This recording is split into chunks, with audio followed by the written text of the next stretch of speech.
This morning, Rigathi Gachagua, speaking at his current residence, apologized to Uhuru Kenyatta and to Mama Ngina over the 2022 presidential election. In this video, I want us to understand why is Rigathi Gachagua apologizing now and what does he intend to achieve by apologizing to Uhuru and to Mama Ngina. Before we answer those questions, let's have a look at the story as captured by Citizen Digital. I am sorry. Forgive us. DP Gachagua apologizes to Mama Ngina for mudslinging her during elections. Deputy President Rigathi Gachagua has apologized to former First Lady Mama Ngina Kenyatta for what he termed as bad politics during the 2022 general elections. Speaking from his current residence on Monday, Gachagua pleaded with Kenya's First Lady to forgive the political fraternity for mudslinging her during the campaigns. I am sorry for involving Mama Ngina Kenyatta in the last general elections politics. She is our mother. I therefore ask for forgiveness on behalf of our team for any inconvenience caused to her. I will never allow anyone to demean her or anyone from the region, Gachagua told Kameme TV. The former President Uhuru Kenyatta is our son. We worked together for 17 years and only disagreed for 2 years, and now that's the past. I pray for him in his retirement. Uhuru is one of us. We shall talk with everyone. That's Rigathi Gachagua. So to the big question, why is he apologizing now? What does he intend to achieve by apologizing? And is the apology genuine? The first reason why he's apologizing, Rigathi has realized the mountain ground is rebelling against him and against Ruto, the Kenya Kwanza team. So in his thinking, he sees that ground as a ground that will gravitate towards Uhuru Kenyatta. So he's just trying to appeal to that rebelling ground by talking nicely to Uhuru and to the Kenyatta family. So that's the first reason. He has already sensed the ground is abandoning him, Ruto, and the Kenya Kwanza Brigade. The second reason, Rigathi has realized he's being isolated in Kenya Kwanza. So he does not want to leave very many war fronts open. He has to close some.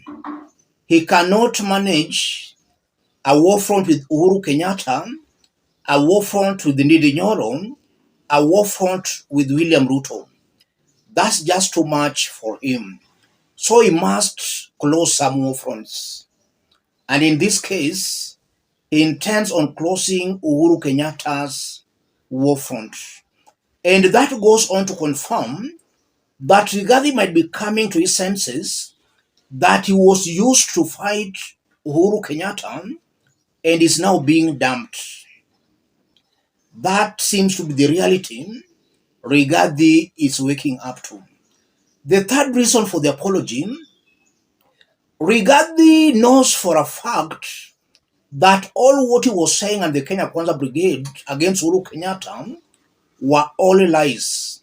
They were propaganda. And that guilt seems to be eating him from inside. Rigathi Gachagua cannot just sleep.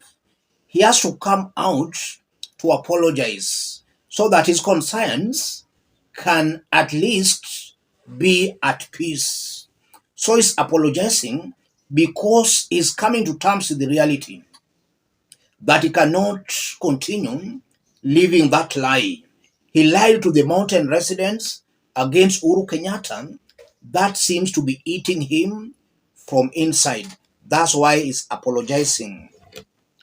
Rigathi Gachagua wants to emerge as the undisputed Mount Kenya political kingpin. That's why he's trying to reach out to Uhuru Kenyatta, because he knows Uhuru Kenyatta still has a lot of respect and a lot of sway on the mountain. And now that Kenya Kwanza government is not performing as per the expectations of Mount Kenya residents, Rigathi coming out as the undisputed Mount Kenya political kingpin can be very hard, because in the first place, the people are not happy with his performance as a deputy president. So Rigathi cannot just emerge as the political kingpin with all those failures. So he must bring Uhuru Kenyatta on board to at least help him emerge as the political kingpin. Whether he will succeed or not, it's only time that will tell. I'm also seeing Rigathi Gachagua is just confused. He does not know what to do. And I'm saying that because this is not the first time we are seeing Rigathi apologizing. He has been making these apologies, but then after making the apology, he appears to have forgotten that he apologized. He starts attacking Uhuru Kenyatta again. So I'm seeing a politician who is just confused. And that brings us to this question again. Is the apology genuine? I'm very sure Rigathi is not genuine about his apology.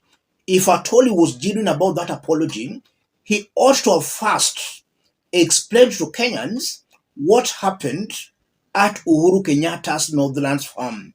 We saw the farm being raided, and we were told that the raid had the full blessings of Rigathi Gachagua, in that some of his very close allies who are working in his office sponsored and spearheaded that Northlands farm attack. So Rigathi, if at all he was genuine about the apology, he ought to first come out to explain to Kenyans what he knows about the Northlands farm attack, and if possible, apologize for what happened. So in my honest opinion, the apology is not honest, not genuine. This is just a political scheme by Rigathi Gachagua to get a political mileage on the mountain. I strongly believe that's what is happening here, ladies and gentlemen. Let me stop it there. If you are watching us but you have not yet subscribed, subscribe, give this video a like. If you want to support our forum, contact me through that M-Pesa number. Let's meet in our next analysis. Thank you. Wizi, Your Excellency, ambao ulikuwa hii town, hii Kisii County, ulikuwa umefika kiwango kibaya. Nimekuja nimekanyaga pipe ya wizi hapa. Ile pipe ambayo watu walikuwa wananyonya kama maziwa ya mtoto. Lakini ile vita nimepigwa hapa ni vita mbaya sana.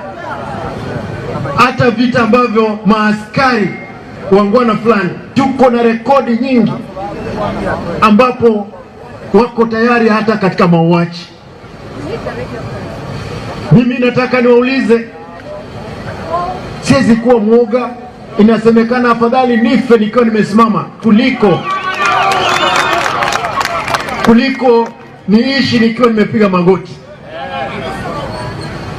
Nitakuwa strong, nitakuwa chuma kuhakikisha kwamba haki imefanyika katika eneo letu.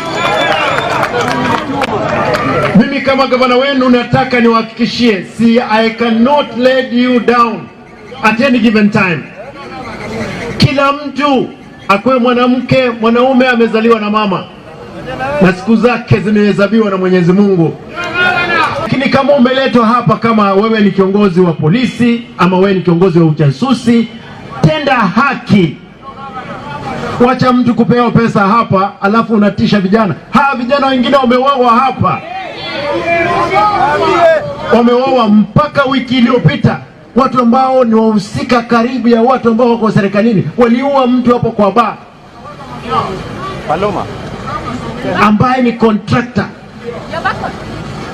Wanasema kwamba hakuna kitu watafanyiwa. Mmoja akaua kijana mmoja hapa wa pikipiki akatoroka, lakini tunashukuru kwamba kuna askari pia wazuri tu wakawakamata wakapeleka kotini.